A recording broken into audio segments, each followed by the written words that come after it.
我们让塔利班给抓了，家伙带人啊！好嘞。那60个人全没了？对呀，全死。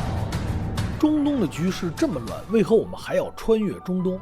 阿富汗既有了政府，为何又频频发生局部战争？带着诸多的疑问，我们再一次来到了阿富汗。这是一次奇幻般的旅程，也是一次惊险刺激的探险。3年前，我和老婆一起造访了刚刚结束了战争的阿富汗。那个时候，塔利班还没有完全坐稳当家的宝座，难民随处可见，受伤的人员比比皆是，贫穷的百姓和没走掉的富商仅一墙之隔，社会十分动荡。而3年后的今天，阿富汗又变成了什么样呢？我们再次来到阿富汗，发现阿富汗的天变了，这不很复杂？由于喀布尔是首都，塔利班的数量非常之多，规定也是非常的复杂。在街上拍视频、采访当地女生，都会被面临着逮捕。这也让我们当时的翻译吓了个半死。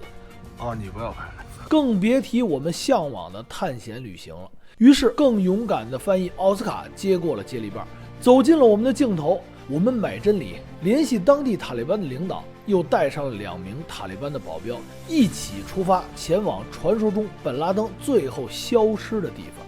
这里藏在10万大山之中，一座又一座，一村又一村，天知道他是如何被发现的。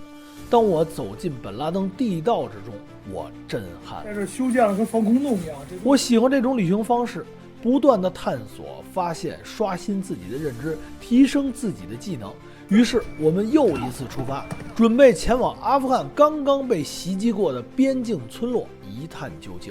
还是那名勇敢的翻译奥斯卡和我坚强的老婆纳兰，我们一行3人驾驶着我们中国的防弹汽车，穿越了数百公里的湿地，将泥潭里的当地车一个个的拉出来，又跨越了几个小时的无人区，终于在带路人的引导下来到了边境。终于到了，这是我第一次来到这样的地方，破损的房子，满地的疮痍，凌乱的物品。这集视频让很多人唏嘘。我真心希望世界和平，不要再打仗了。其实，在我们的旅程里，除了困难和危险，也有很多温馨的地方。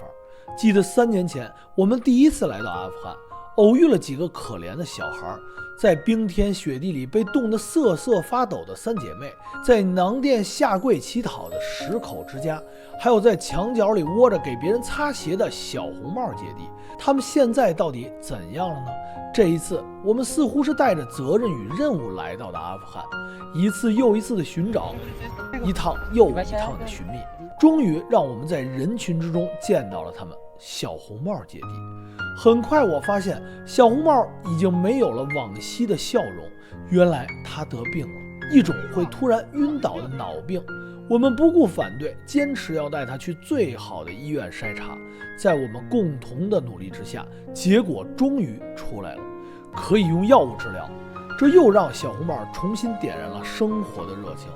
可能我们一点点的帮助并不算什么，但是能够看到一个孩子重获快乐，这对我们来说就是旅行中最重要的动力来源。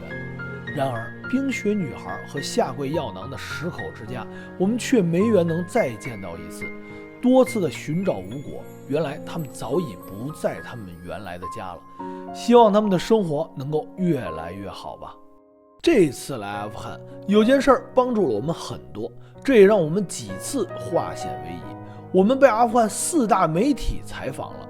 他们得知2个中国人开着一辆中国防弹汽车，走访了阿富汗边境的战区，还去了本拉登最后的家，纷纷投来了好奇的问题：难不难？怕不怕？有没有坏人袭击我们？有人问我，现在的阿富汗和3年前比是好是坏？我只能说，在塔利班的治理下，变得更加安全了。原来可能跨越地区都无法做到，而如今阿富汗的人已经可以跨越城市了。可能现在依然还存在问题，可能依然还有不尽人意的地方，但哪个国家在发展的过程中是一帆风顺的呢？